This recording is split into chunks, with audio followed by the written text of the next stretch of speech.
Janet Yellen just visited Ukraine, and given that she is the Secretary of the Treasury Department, guess what she did? She brought the money bags with her. That's right, she took a train right into Kyiv just like Joe Biden did. When Joe Biden showed up, they made sure to run those air raid sirens to make Americans at home watching CNN feel bad, to send more money over to Ukraine. But this isn't an argument to be political. This is an argument to say, hey, why was Janet Yellen in Ukraine, and was she actually delivering more money? Why, yes, she was. Let's talk about exactly that, because it's worth noting that tensions in the world are getting tougher and not weaker. And that's bad because it increases the risk of worldwide conflict. Consider the fact that the Wall Street Journal is now reporting that on nearly a daily occurrence, U.S. fighter jets are being intercepted by China over the South China Sea as China increases its aggressive posture towards the United States. Not only intercepting our fighter jets, but now potentially threatening to supply lethal arms and ammunition to Russia in their support in the fight against Ukraine. China also being the same country who got the permissive heads up that, hey, we're going to invade Ukraine. And of course, China is now widely believed to have said, hey, you going to do that? Can you at least wait until the Olympics are over? And golly, that's exactly what ended up happening.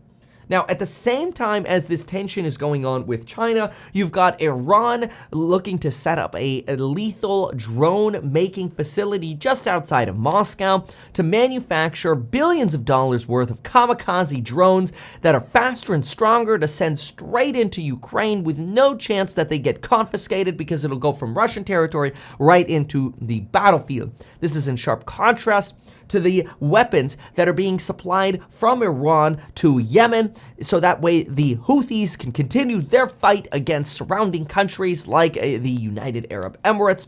And the United States seizing, I should say, those weapons from those Houthi rebels, now threatening to send those weapons to Ukraine against UN conventions to continue this essentially proxy world war.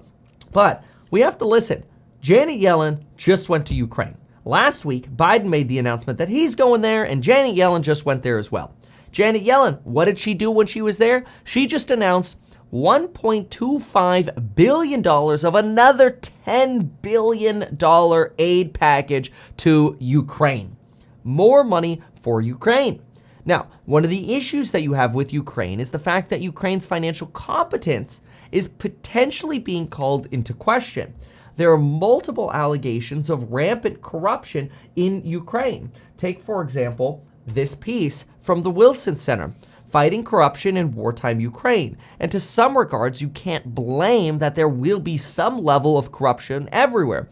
After all, on a ranking of the 190 countries in the world, the United States falls at somewhere around position number 26, which means even the United States is deemed to have a level of corruption in it. But when you look at corruption surveys, there is no European country that is deemed by the public to be more corrupt than Ukraine. That's not me saying it, it's the European public saying that. So it's worth noting that we've had multiple instances and also resignations or firings of people who have potentially engaged in corruption in Ukraine. Now, that's not saying that, hey, if there's one rotten apple, everyone is. And it's not saying that we shouldn't support Ukraine. It's just suggesting that we want to be careful about what is happening, and we want to be aware of the additional spending and where it's going, and potentially try to be more careful about how money is being allocated in Ukraine. Look, for example, here. The Ministry of Defense was accused of purchasing food at prices well above usual retail prices. This was from a January 21st expose by the Weekly Mirror. The investigation resulted in the resignation of the Deputy Minister of Defense, who was responsible for logistics for the Army, and the firing of someone else at the Ministry of Defense who had signed the contracts with the suppliers. The Ministry of Defense then quickly distanced themselves from those individuals. There are multiple other counts and allegations here of avoiding taxation, tax fraud, of potential malicious contracts signed with Airbus, the French company, and potentially other contracts being signed with Ukrainian aircraft engine companies. and these companies potentially being ironically suspected of providing funding and support to Russian proxies and terrorists. So in other words, Ukrainian companies potentially sending money to Russian proxies.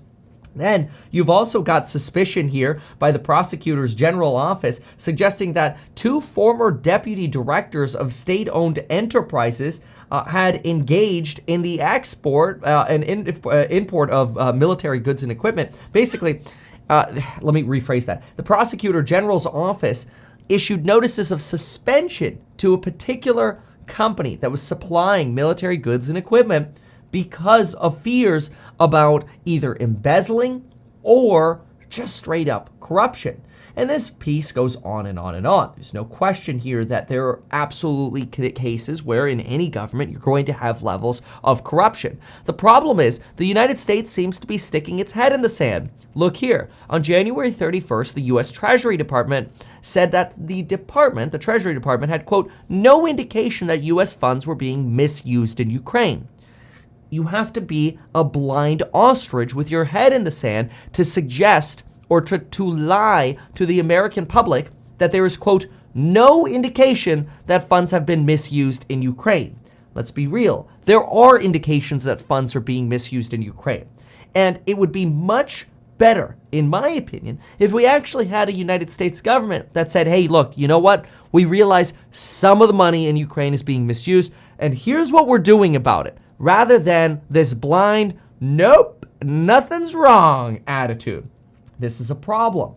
Now, obviously, there's an idea that, hey, maybe we could make progress over here. But look, here's that data that I was talking to you about. Transparency International recently published an index of corruption perception for 2022, and it showed that Ukraine, despite some improvement, is still perceived as Europe's most corrupt country, and is in a 33rd position worldwide.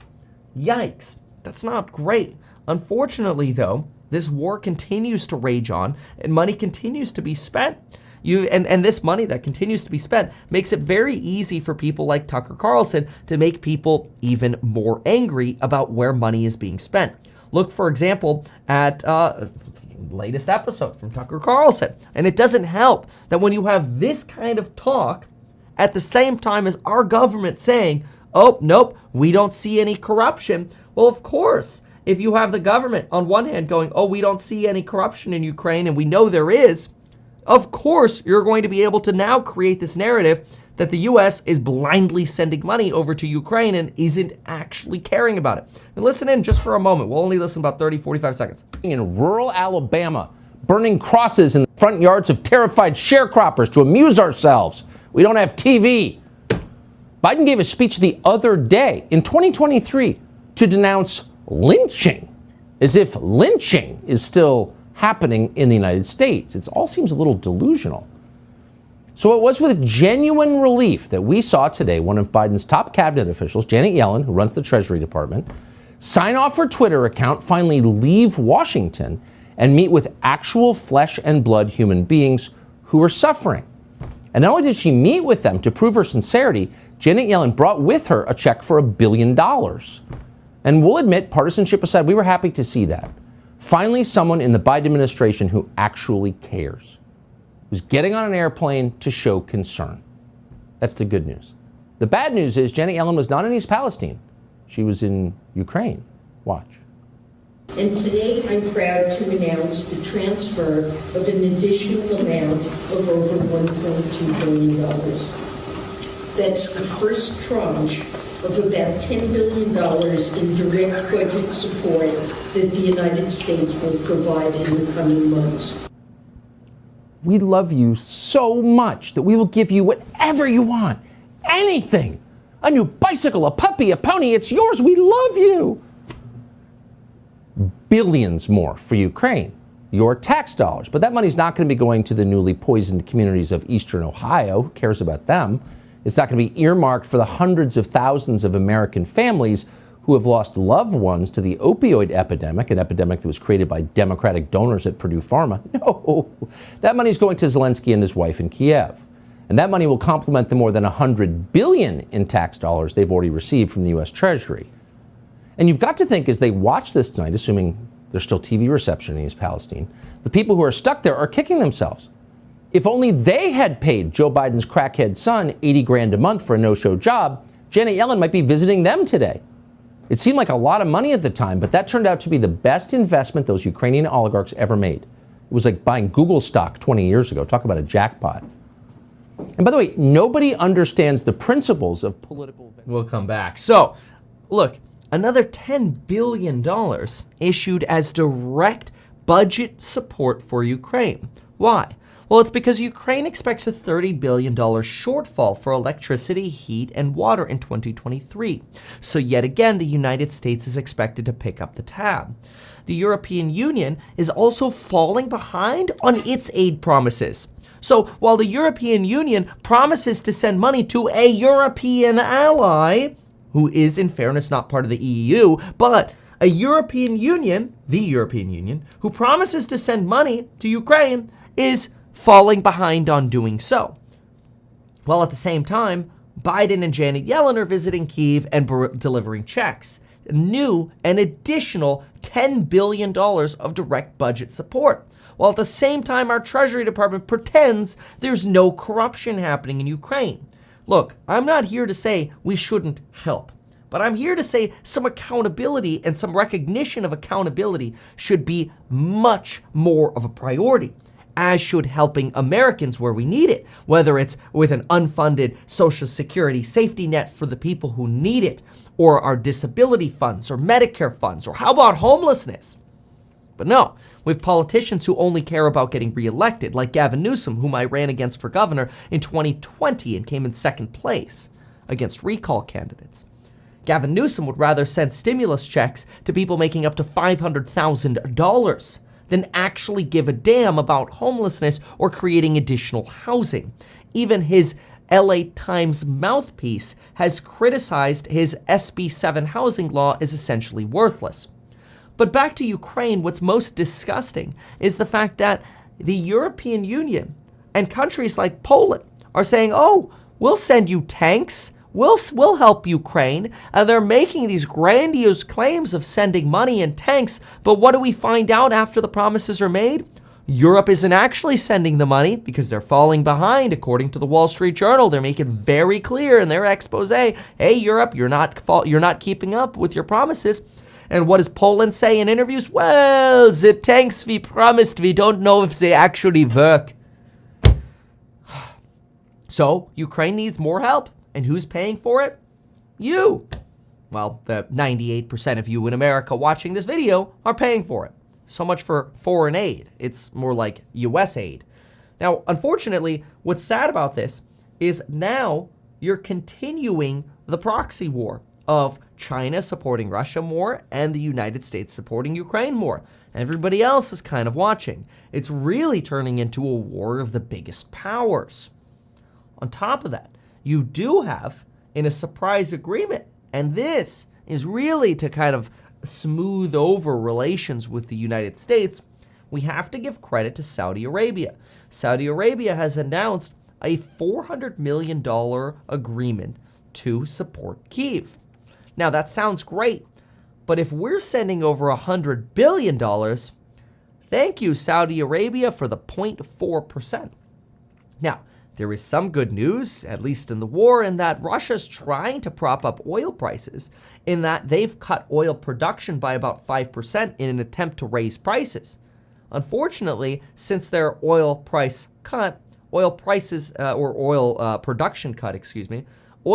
have actually come down.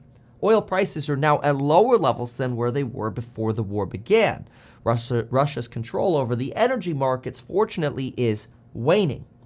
Now, at the same time, our Defense Department and our very strong lobby of the defense industry in the military-industrial complex is doing everything they can to make sure they can now produce weapons directly for Ukraine.